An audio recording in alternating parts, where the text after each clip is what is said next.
అదరగొట్టే కారం రంగు రుచి ఆచి కారం పొడి. శ్రీదేవి గారిని దొంగచాటుగా చూసారట. అంటే అప్పుడు మాకెంత సార్ ఏజ్ చిన్న కురవలం కదా. ఒకరోజు డబ్బులు జేబులో పెట్టారు నాకు. అప్పుడు ఎంతండి, చాలా అసిస్టెంట్ డైరెక్టర్, చాలా చిన్న హీరోల గురించి, టెక్నీషియన్స్ గురించి, గురువు గారి గురించి మాట్లాడుతున్నాం సార్. కానీ హీరోయిన్స్ విషయానికి వస్తే హీరోయిన్స్ గురించి కూడా చాలా ఎక్స్పీరియన్స్లు ఉన్నాయి కదా మీ జీవితంలో, 40 సంవత్సరాల జర్నీలో. హీరోయిన్స్ అంటే అందరితో పనిచేసాం కదా. అదే అందరూ చాలా బాగుంటారండి. అందరూ అసలు అప్పుడు చాలా బాగుండేవారండి. అంటే ఇప్పుడు తక్కువ కాబట్టి మనకి. ఇప్పుడు అసలు అక్కడ అంటే నేను యాక్ట్ చేసి పక్కకు వచ్చేయడమే తప్ప మనకి. నేను డైరెక్ట్ చేసిన సినిమాల్లో అంతా ఆల్మోస్ట్ ఎక్కువ కొత్త హీరోయిన్లు, సదా తప్ప అంత కొత్త హీరోయిన్స్ ఆల్మోస్ట్. స్నేహతో చేశాను ఒక పిక్చరు. వాళ్ళందరూ మంచి ప్రొఫెషనల్స్, బాగా ఉండేవారు. మీరు అప్పుడు ఇంకా వాళ్ళు అసలు ఇంకా వాళ్ళకి చెప్పే పని లేదు. విజయశాంతి గారు కానీ, రాధా గారు, తర్వాత వీళ్ళందరూ. శ్రీదేవి గారిని దొంగచాటుగా చూసారట. శ్రీదేవి గారు అది కూడా ఫేస్బుక్ లో చదువుంటారు మీరు. అప్పుడే జగదేక వీరుడు అతిలోక సుందరి. బాగుంది ఇన్సిడెంట్. అంటే అప్పుడు మాకెంత సార్ ఏజ్ చిన్న కురవలం కదా. శ్రీదేవి గారు అంటే బాగా ఇష్టం ఉండేది.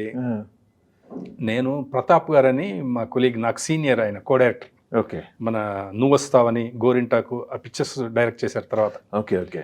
ఆయన నాకు శత్రువు సినిమా పనిచేసేటప్పుడు నాకు ఆయన సీనియర్ కో డైరెక్టర్, నేను అసోసియేట్ డైరెక్టర్. అప్పుడు వాహిని స్టూడియోలో ఎడిటింగ్ రూమ్ ఉండేది. ఆ ఎడిటింగ్ రూమ్ అప్పుడు రీల్స్ కదండి. అవును. ఒక రీల్ మార్క్ చేసి, మార్కింగ్ ఇచ్చి, రష్ మార్కింగ్ ఇచ్చి వచ్చి కూర్చున్నాం. కూర్చుంటే ఆ లెఫ్ట్ సైడ్ ఫ్లోర్లో షూటింగ్ అనమాట. జగదేక వీరుడు అతిలోక సుందరి షూటింగ్. అలా వస్తున్నారు.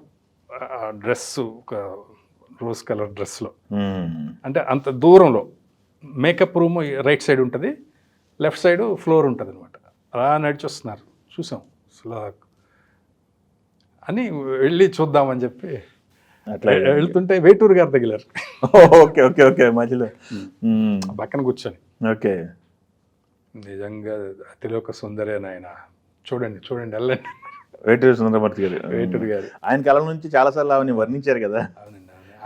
వేటూరు గారు కూడా ఆయనతో మాకు చాలా బాగా ఉండేది. అవునా? అందరూ అసిస్టెంట్ డైరెక్టర్లు అందరూ ఆయనతో. ఆయనకి విజయ గార్డెన్స్ లో ఒక రూమ్ ఉంటుందండి. ఆయన విజయ గార్డెన్స్ చెట్ల కింద ఒక 7-8 మంది అసిస్టెంట్ డైరెక్టర్లు ఉంటారు రోజు ఆయనతో. ఆయన కోసం గోపాల్ గారు అసిస్టెంట్స్, కోదనారెడ్డి గారు అసిస్టెంట్స్, కోటి రామకృష్ణ గారు అసిస్టెంట్, వాళ్ళు అందరికి ఆయనే పాటలు రాయాలి కదా. అవును. ఆయన అందరితో ఆయన గడుపుతూ ఉండేవారు. అప్పుడు చాలా మంచి ఎక్స్పీరియన్స్ అండి. గొప్ప గొప్ప విషయాలు చెప్పేవారండి ఆయన. అబ్బాబ్బా, ఆయనతో గడపడం ఒక గొప్ప ఎక్స్పీరియన్స్ అండి. ఆయన అందరితోటి ఎవరికో నాయన వాళ్ళకి అర్జెంట్, నాయన ముందు వాళ్ళది రాస్తాను నాయన అని చెప్పి రాసేవారు. ఓకే. మిగతా వాళ్ళ లైన్లో పెట్టేసి ముందు ఆయనకి ప్రయారిటీ. 5 నిమిషాలే కదా సార్. అంతేనా? 5 నిమిషాలు సార్ పాట, మీరు నమ్మరు.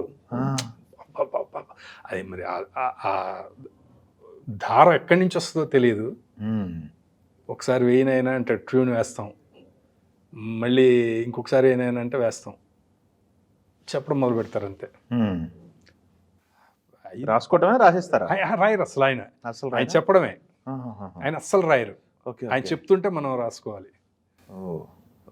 మనం రాసుకుంటాము, మళ్ళీ ఒకసారి చదువు నాయన అంటారు, చదువుతాము. నాయన దానికి ధావత్తు ఉండాలి నాయన, అలా చెప్తారు. అంతా చూసిన తర్వాత నేను రైటింగ్ బాగుండేదండి నాకు. అవును. నాయన పాట ఎలా ఉన్నా నీ రైటింగ్ చూసి పాట ఓకే చేసేస్తారు నాయన డైరెక్టర్లు, ప్రొడ్యూసర్లు అనేవారు అన్నమాట. అదని నీకు ఎప్పుడైనా ఖాళీగా ఉన్నప్పుడు నాకు కొంచెం ఫెయిర్ చేసి పెట్టిన ఆయన, తెలుసు కదా పాట ఓకే అయిపోతుంది అనేవారు.